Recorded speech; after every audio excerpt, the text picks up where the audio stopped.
오늘 우리는 순종과 거역에 대해서 함께 고민을 해볼 텐데요. 자, 먼저 우리가 잘 알고 있는 말씀 하나를 볼까요? 사무엘상 15장 22절로 23절입니다. 사무엘이 이르되 여호와께서 번제와 다른 제사를 그의 목소리를 청종하는 것을 좋아하심같이 좋아하시겠나이까. 순종이 제사보다 낫고 듣는 것이 순양의 기름보다 나으니 이는 거역하는 것은 점치는 죄와 같고 완고한 것은 사신 우상에게 절하는 죄와 같음이라. 이스라엘이 아말렉과의 전쟁에서 대승을 거두지요. 그때 하나님께서 사울 왕에게 명령하셨던 내용이 하나 있습니다. 자, 뭔지 볼까요? 사무엘상 15장 2절 3절입니다. 만군의 여호와께서 이같이 말씀하시기를 아말렉이 이스라엘에게 행한 일 곧 애굽에서 나올 때에 길에서 대적한 일로 내가 그들을 벌하노니 지금 가서 아말렉을 쳐서 그들의 모든 소유를 남기지 말고 진멸하되 남녀와 소아와 젖 먹는 아이와 우양과 낙타와 나귀를 죽이라 하셨나이다 하니. 어떤 명령입니까? 자, 예전에 이스라엘 백성들이 출애굽을 할 때요, 이스라엘 백성들을 가장 먼저 처음 공격했던 이들이 있었어요. 누구였을까요? 아말렉 족속입니다. 그뿐만이 아닙니다. 아말렉은 끊임없이 이스라엘을 괴롭혔던 민족이었어요. 이에 하나님께서는 그들을 진멸하라 이렇게 명령을 하셨죠. 자, 그런데 사울 왕이 어떻게 했을까요? 아말렉 사람들의 소유 중에 가장 좋은 것들, 가장 기름진 것들은 진멸하지 않고 남긴 것입니다. 그러니까 나쁘고 하찮게 보이는 것들만 골라서 다 진멸한 거예요. 사무엘 선지자가 왔는데 어디선가 들리는 울음소리를 듣습니다. 그리고 묻습니다. 사울 왕이시여, 지금 내 귀에 들리는 이 울음소리들은 무엇입니까? 그러니까 사울이 뭐라고 하지요? 15절입니다. 사울이 이르되 그것은 무리가 아말렉 사람에게서 끌어온 것인데 백성이 당신의 하나님 여호와께 제사하려 하여 양들과 소들 중에서 가장 좋은 것을 남김이요 그 외의 것은 우리가 진멸하였나이다 하는지라. 사울이 대답합니다. 당신의 하나님 여호와께 제사하려고 가장 좋은 양과 소들을 남겼고 그 외의 것들은 제가 다 진멸했습니다, 이런 거예요. 자, 무슨 말씀입니까? 제가 하나님의 말씀대로 순종해서 아말렉의 소유들을 다 멸하였습니다. 다만 여호와 하나님께 제사드릴 가장 좋은 소와 양들을 남겼습니다. 이 말을 들은 사무엘이 사울에게 이렇게 말하는 것입니다. 여호와께서 번제와 다른 제사를 그의 목소리를 청종하는 것을 좋아하심과 같이 좋아하시겠나이까? 순종이 제사보다 낫고 듣는 것이 순양의 기름보다 나으니 이는 거역하는 것은 점치는 죄와 같고 완고한 것은 사신 우상에게 절하는 죄와 같음이라. 여러분 한번 고민해 봅시다. 어때요? 사울 왕은 순종한 것입니까? 아니면 불순종한 것입니까? 그간 우리가 이 스토리에 대해서 너무나 잘 알고 있기 때문에 대답은 즉시 나올 거예요. 그 선예를 가지고 쉽게 불순종했다 이렇게 남 얘기처럼 결론 지어버리지 마시고 어떻게 하는 것이 세상 이치에 더 맞고 합리적이고 이성적인지를 한번 잘 우리가 고려해 보자는 거예요. 여러분 잘 들어보세요. 원래 하나님께 드리는 제물은 어떠해야 합니까? 제일 좋은 것을 드려야 합니까? 아니면 후진 것을 드려도 됩니까? 제일 좋은 것을 드려야 하지요. 너무 쉽죠? 무조건 그건 뭐 선택의 여지도 없고 고민할 여지도 없는 것 같아요. 그런데 말라기 시대에 가면 좀 얘기가 달라집니다. 말라기 시대는 어떤 시대입니까? 그야말로 영적으로 말라가는 시대다, 이렇게 이야기할 수 있는데요. 자, 죽을 힘을 다해서 예루살렘 성전을 재건을 했습니다. 그리고 100년이 흐른 거예요. 하지만 그토록 기다리던 메시아 왕국, 하나님의 나라는 다시 도래하지 않은 것입니다. 100년이에요. 100년을 기다린 겁니다. 여러분, 얼마나 기운이 빠집니까? 얼마나 많이 하나님께 배신감을 느꼈을까요? 자, 그럼 여러분, 이스라엘 백성들이 마주했던 그러한 환경을 전제로 그들의 입장에서 한번 생각해 보세요. 그와 같은 상황 속에서 믿음을 지키는 일이 과연 쉬웠을까요? 어려웠을까요? 어려웠을 거란 말이죠. 그런데 놀라워요. 뭐가요? 그럼에도 불구하고 그들이 여호와 하나님께 제사를 끊임없이 계속 드리고 있었다는 것입니다. 그런데 문제가 있어요. 뭡니까? 말라기 1장 6절로 8절 요약입니다. 내 이름을 멸시하는 제사장들아, 나 여호와를 공경함이 어디 있느냐? 나를 두려워함이 어디 있느냐? 너희가 더러운 떡을 나의 제단에 드리고도 말하기를 우리가 어떻게 주를 더럽게 하였나이까 하는도다. 너희가 눈먼 희생제물, 저는 것, 병든 것을 드린 것이 어찌 악하지 아니하냐? 이제 그것을 너희 총독에게 드려보라. 그가 너를 기뻐하겠으며 너를 받아주겠느냐? 예, 이스라엘 백성들이요, 끊임없이 하나님께 제사를 드리고 있었단 말이죠. 그런데 문제가 있습니다. 뭡니까? 더러운 것, 눈먼 것, 저는 것, 병든 것으로 하나님께 제사를 드렸다는 거예요. 나쁘지요? 악한 일입니다. 하지만 여러분, 합리적으로 생각해 보세요. 어차피 불에 태우면 똑같아요. 여러분, 무슨 말씀인지 아시겠어요? 눈이 멀었어도, 다리를 저는 짐승이라 할지라도, 병든 짐승이라 할지라도 제물로 바쳐서 불에 태우면 가장 좋은 것을 드린 것이나 차이가 없다는 겁니다. 오히려 상품성이 떨어지는 것으로 제사를 지내고 좋은 것은 내다 팔아야죠. 여러분, 어떻게 하시겠냐는 거죠. 이미 정해진 답으로 말씀하지 마시고 한번 마음속으로 고민해 보세요. 우리가 하나님께 예배를 드립니다. 우리가 하나님께 우리가 가진 것으로 무엇인가를 해드리고 있고, 또 나름 봉사를 하고 또 사역을 하고 있습니다. 예배를 드리고 있어요. 헌금도 드리고, 무엇인가 주님을 위해서 내가 뭔가를 한다고 생각을 하지요. 우리는 그것을 소위 헌신이라고 부르고, 충성이라고 부르고, 순종이라고 부르고 있습니다.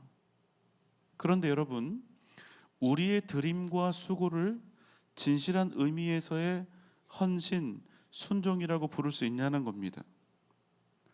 혹 우리가 드리고 있는 예배, 우리가 소위 말하는 신앙생활을 하고 있는데, 이게 말라기의 그 이스라엘 백성들이 하고 있었던 그 행태와 혹 다름없는 그런 신앙생활은 아닌가, 한번 스스로를 되돌아봐야 할 필요가 있다는 거예요. 제가 오늘 새벽에 설교 준비를 하다가 이 고민에 빠졌습니다. 그래서 한참 동안이나 몇 시간 동안이나 설교 준비 진행을 하지 못하고 멈춰 있었어요. 얼마나 부끄럽고 죄송한 마음이 들었는지 모릅니다. 누가 보면 목사니까 주님 제일 사랑하는 것처럼 보이고 교회를 위해서 가장 충성하는 것처럼 보이는데, 내가 정말 그렇게 감당하고 있는가? 제가 저 스스로에게 그렇게 질문을 해본 거예요. 도저히 답을 못 하겠더라고요. 제 마음속에 아말렉의 좋은 것들을 진멸하지 않은 그 사울의 마음이 있고, 제 마음속에 정결하지 못한 제물을 바치는 말라기 시대의 이스라엘 백성들의 그 마음이 있음을 제가 인정하지 않을 수 없었기 때문에 그랬어요. 여러분은 어떠신지요? 우리가 하나님 앞에 순종이라고 하는 그 행동, 우리가 순종이라고 부르고 있는 그 행동은 정말 순종이 맞습니까? 오늘 우리는 순종은 순종인데 순종이 아닌 오히려 거역인 한 사건을 만나게 됩니다. 자, 본문은요, 신명기 말씀이 그렇죠. 40년 광야를 지나고 가나안 입성을 앞둔 이스라엘 백성들을 향해서 외치는 모세의 첫 번째 설교에 해당하는 부분을 우리가 보고 있는 거예요. 자, 이 이야기의 시작은 40년 전 가나안 정탐으로 돌아갑니다.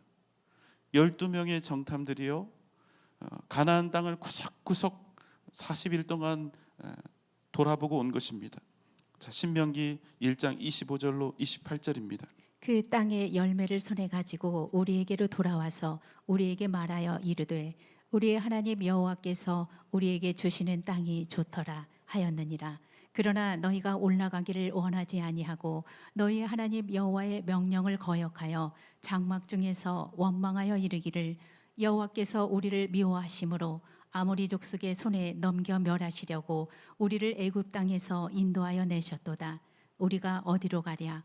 우리의 형제들이 우리를 낙심하게 하여 말하기를 그 백성은 우리보다 장대하며 그 성읍들은 크고 성곽은 하늘에 닿았으며 우리가 또 거기서 아낙 자손을 보았노라 하는도다 하기로. 정탐들이 뭐라고 합니까? 땅이 너무나 좋다는 거예요. 그런데 놀랍지요. 곧바로 원망이 시작됩니다. 우리는 죽었다는 거예요. 왜요? 그 땅의 백성들이 너무나 강력하다는 겁니다. 이 말을 듣고 모세가 그들에게 이야기하지요. 두려워하지 말라. 무서워하지도 말라. 너희 하나님 여호와께서 너희보다 앞서 가시며 너희를 위하여 싸우실 것이다. 하나님께서 사람이 자기 아들을 안는 것 같이 너희를 안아서 여기까지 이르게 하셨다는 그 사실을 잊지 말라. 두려워하지 말고 그 땅을 향해서 함께 나아가자. 그런데 여러분, 귀를 막고요, 아무도 그 말을 듣지 않은 거예요. 불순종한 것입니다. 그래서 결국 어떻게 되었습니까? 하나님께서 진노하셨습니다. 하나님 당신께서 주신 복된 땅을 저주받은 땅이라고 악평을 한 거예요. 그래서 말씀하시죠. 오직 여호수아와 갈렙만 그 땅을 보게 될 것이다. 나머지는 단 한 사람도 그 땅에 들어가지 못하리라. 너희는 다시 방향을 돌려 광야로 들어갈지니라. 그러니까 이스라엘 백성들이 어떻게 합니까? 신명기 1장 40절 41절입니다. 너희는 방향을 돌려 홍해길을 따라 광야로 들어갈지니라 하시매 너희가 대답하여 내게 이르기를 우리가 여호와께 범죄하여 싸우니 우리 하나님께서 우리에게 명령하신 대로 우리가 올라가서 싸우리이다 하고 너희가 각각 무기를 가지고 경솔이 산지로 올라가려 할 때에 이스라엘이 뭐라고 합니까? 우리가 잘못했습니다. 우리가 이제라도 하나님께서 우리에게 명령하신 그대로 우리가 올라가서 싸울 것입니다. 여러분, 갑자기 순종을 하겠다는 거예요. 밤이 새도록 눈물을 흘리고 통곡을 하고 악소리를 내면서 하나님을 원망했던 이들이요, 갑자기 순종을 하겠다는 거예요.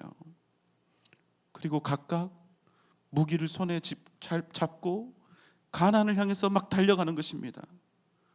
여러분 어떻습니까? 이거 순종입니까? 순종 아닙니까? 여러분, 이거는요 순종이 아니라 불순종이고 거역입니다.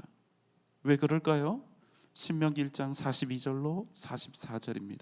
여호와께서 내게 이르시되 너는 그들에게 이르기를 너희는 올라가지 말라 싸우지도 말라 내가 너희 중에 있지 아니하니 너희가 대적에게 패할까 하노라 하시기로 내가 너희에게 말하였으나 너희가 듣지 아니하고 여호와의 명령을 거역하고 거리낌 없이 산지로 올라가매 그 산지에 거주하는 아모리 족속이 너희에게 마주 나와 벌떼같이 너희를 쫓아 세일산에서 쳐서 호르마까지 이른지라. 저는 이 본문을 묵상하면서 참 우리의 모습이 여기 있구나 하는 생각을 했어요. 이스라엘이 잘못했다고 해요. 잘못했다는 거예요. 그리고 순종하겠다는 겁니다. 그래서 무기를 들고 가나안을 향해서 진군합니다. 하지만 하나님 뭐라고 하시지요? 올라가지 말라. 너희가 대적에게 패할까 하노라. 이 말씀을 들은 모세가요, 이스라엘 백성들을 죽도록 말리는 거예요. 가지 말라고, 가지 말라고. 그런데 어떻게 합니까? 역시나 이스라엘 백성들이요, 귀를 막아버리고 가나안을 향해서 올라갑니다. 어떻게 되었습니까? 아모리 족속들에게 대패하고 호르마까지 도망을 치게 된 것입니다. 여러분, 하나님께서는요, 이스라엘에게 이렇게 명령을 하셨죠. 가나안을 향해서 진군하라, 담대히 나아가라, 분명히 하셨어요. 그런데 이제는 그 명령대로 이스라엘 백성들이 했는데 그게 순종이 아니라 오히려 거역이 되어버렸다는 것입니다. 여러분, 그 이유가 뭘까요? 우리는 보통 이렇게 생각합니다. 순종은 말씀대로 행하는 것을, 거역은 말씀대로 하기를 거부하는 것으로 이렇게 생각을 하죠. 그렇죠? 하지만 여러분, 순종처럼 보이는 거역도 얼마든지 있을 수 있다는 겁니다. 순종처럼 보이는 불순종, 믿음으로 행하는 것처럼 보이는 불신앙이 얼마든지 있다는 거예요. 지금 성경에서 이렇게 풀어놨으니까 우리가 이스라엘 백성들이 하나님 말씀 안 듣고 불순종했다 이렇게 딱 결론을 지을 수 있지만, 우리가 이 상황 속에 있었다면 우리가 이제라도 순종한다고 억지를 부리고 있지 않겠어요? 여러분, 이스라엘이 갑자기요, 순종하는 행동을 해요. 갑자기 순종하는 행동을 하는데 그 행동으로 뭘 합니까? 가나안을 향해서 쳐들어가는 거예요. 하나님의 말씀대로. 이들이 지금 이렇게 하는 이유가 뭐냐는 거예요. 하나님의 말씀대로 온전히 순종하기 위해서 그렇게 한 것입니까? 아니요, 그렇지 않습니다. 그럼 그들이 지금 순종하는 행동을 하고 있는 그 이유가 뭡니까? 또 광야로 되돌려 보낸다니까, 가나안 땅을 너희들에겐 주지 않는다니까, 광야에서 다 죽는다니까 그렇게 한 것입니다. 그럼 뭡니까? 이스라엘 백성들이 지금 행하려는 그 순종의 본질은 무엇입니까? 하나님을 사랑하고 하나님을 경외하는 그 마음이 본질입니까? 아니요, 그렇지 않다는 거예요. 이게 중요해요. 벌받지 않기 위해서, 저주를 피하기 위해서, 두렵고 무서워서, 다른 말로 편하게 살고 싶고 부자로 살고 싶고 형통하게 살고 싶은 자신들의 탐욕 때문에 그들이 지금 뭐 하는 거예요? 순종하는 행동인데 뭡니까? 순종하는 척 하는 거예요. 그러니까 여러분, 순종하는 척하고 순종은 다른 겁니다. 여러분, 순종은 손익 계산의 문제가 아닙니다. 그거 계산하고 보니까 괜찮겠다, 유익하겠다, 믿질 것 없겠다, 한번 해보자, 이런 게 아니라는 거예요. 여러분, 무슨 말씀인지 이해하시겠어요? 심지어 여러분, 순종은요, 순종하면 하나님께서 내게 더 큰 것으로 보답해 주실 거야, 복 주실 거야, 이런 기대도 좋은 게 아니란 말이에요. 순종은 이런 기대를 바라고 하는 게 아니라는 겁니다. 가끔 목양실로 큰 헌금을 들고 오시는 분들이 계세요. 물론 헌금을 제가 직접 수납하는 일은 없습니다. 여러분 잘 아시죠? 저나 우리 교역자들 신방을 가도 직접 헌금을 교회에 드리도록 하지, 특별한 경우가 아니면 우리 교역자들이 헌금을 수납하는 일은 없죠. 그러니까 특별한 일인 거예요. 헌금을 가지고 목양실로 오신 분들이 있어요. 제가 묻지요. 예배 때 드리시지 왜 이렇게 지금 가지고 오셨어요? 그럼 뭐라고 대답을 하시느냐면, 제 마음이 바뀔까 봐, 제 마음이 있을 때 즉시 가지고 왔다는 거예요. 참 그 말씀 듣고 있으면 참 마음이 너무, 그 애타는 마음, 그 순전한 마음이 느껴져서 너무 감사하면서도 제가 고개가 숙여져요. 참 존경스럽습니다. 그때마다 제가 생각해요. 진짜 헌신과 충성은 하나님께서 마음을 주신 즉시 순종해야 하는 것이구나. 그리고 실제로 그렇게 드려진 헌금들은 가장 중요했던 시기에 정말 귀하고 복되게 교회를 세워지는 일에 사용이 되었습니다. 그래서 생각합니다. 순종은 정말 가장 위대한 능력과 열매를 맺는 때가 있는 것이구나. 저는 오늘 순종과 거역, 순종처럼 보이지만 불순종이요, 거역, 이 주제에 대해서 고심을 하고 있는데요, 제가 묵상을 하는 중에 한 인물이 떠올랐어요. 가룟 유다가 떠올랐습니다. 마가복음 14장 5절입니다. 이 향유를 300데나리온 이상에 팔아 가난한 자들에게 줄 수 있었겠도다 하며 그 여자를 책망하는지라. 주님께서 계실 때 한 여인이 아주 값진 향유 옥합을 가지고 와서 깨트리고 그것을 주님의 머리에 붓습니다. 그때 그 모습을 보고 한 사람이 막 화를 내지요. 누굽니까? 가룟 유다예요. 뭐라고 합니까? 이 향유를 300데나리온 이상에 팔아 가난한 사람들에게 줄 수 있었겠다. 이 정신머리 없는 여자야, 어찌하여 이런 몰지각한 행동을 하는가? 다른 말로 하면 무엇입니까? 이 돈으로 가난한 사람들에게 하나님의 사랑을 실천했어야 옳지 않았겠는가? 여러분 어때요? 맞습니까? 틀립니까? 맞는 듯 이상하고 틀린 듯 옳고 뭐 그렇죠? 하나님께서 우리에게 주신 가장 중요한 두 가지 명령이 있죠.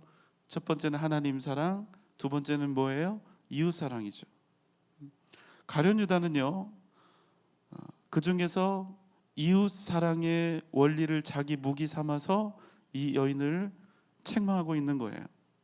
자, 다시 한번, 여러분, 가룟 유다의 이 말은 옳습니까? 옳지 않습니까? 가룟 유다의 말은 하나님께서 명령하신 이웃 사랑에 순종하고 있는 것입니까? 아니면 거역하고 있는 것입니까? 여러분 어떻게 생각하세요? 가룟 유다가 이렇게 이웃 사랑을 주장하며 여인을 책망하고 있는 진짜 이유가 뭔지 아십니까?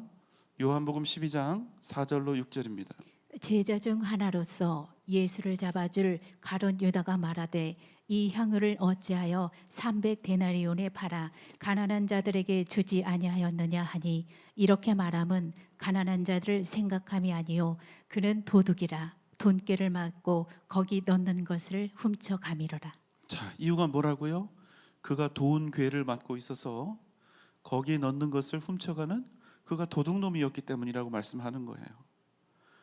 그는 자기의 유익을 위해서, 자기의 탐욕을 위해서 하나님 사랑, 이웃 사랑을 이용하고 있었단 말이죠. 가룟 유다가 이웃 사랑을 말합니다. 순종을 말하는 것입니다. 얼마나 여러분 교묘하고 사악합니까?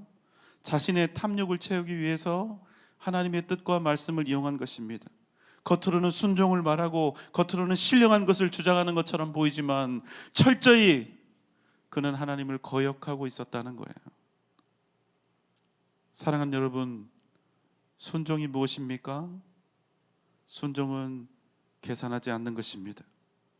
내게 유익한 것인지 아닌지, 순종했을 때 얼마나 손해를 보고 얼마나 불리하게 될지 계산하지 않는 것입니다.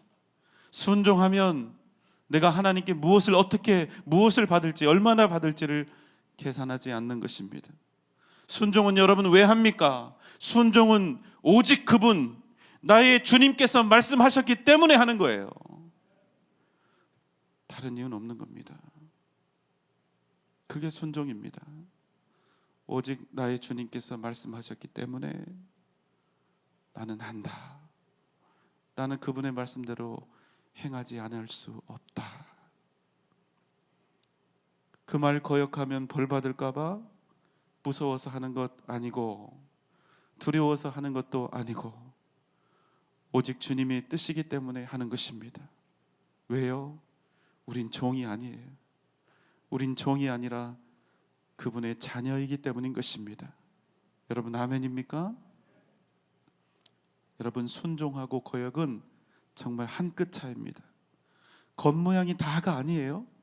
아무리 겉으로 하나님 사랑과 이웃 사랑을 외치고 있어도, 아무리 가난을 향해서 용감무쌍하게 진군하고 있어도 얼마든지 그 일이 거역이 될 수 있다는 거예요. 얼마든지 하나님 말씀을, 내가 하나님의 뜻이 무엇인지를 외치고 있어도, 성경 말씀을 줄줄줄 달달달 암송하고 외우고 그것을 사람들 앞에서 외치고 있어도 그것이 얼마든지 거역이 될 수 있다는 겁니다. 여러분, 순종과 거역, 그 차이는 무엇입니까? 그것은 그 본질이 어디에 있는가 하는 것입니다.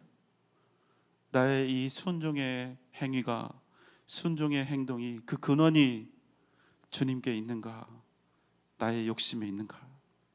이 일이 주님을 위한 것인가, 나를 위한 것인가? 사랑하는 여러분, 여러분의 삶이 오직 위대하고 거룩한 순종으로 가득 차시기를 주님의 이름으로 소망합니다. 바로 거기서 하나님의 놀라운 역사가 나타나게 되는 것입니다. 여러분을 통하여, 여러분의 순종을 통하여 세상이 바뀌는 기적, 역사가 달라지는 능력이 나타나시기를 주님의 이름으로 소망합니다. 오늘 이 밤 순종의 능력을 회복하는 복된 은혜가 저와 여러분 가운데 넘쳐나시기를 주님의 이름으로 축원합니다.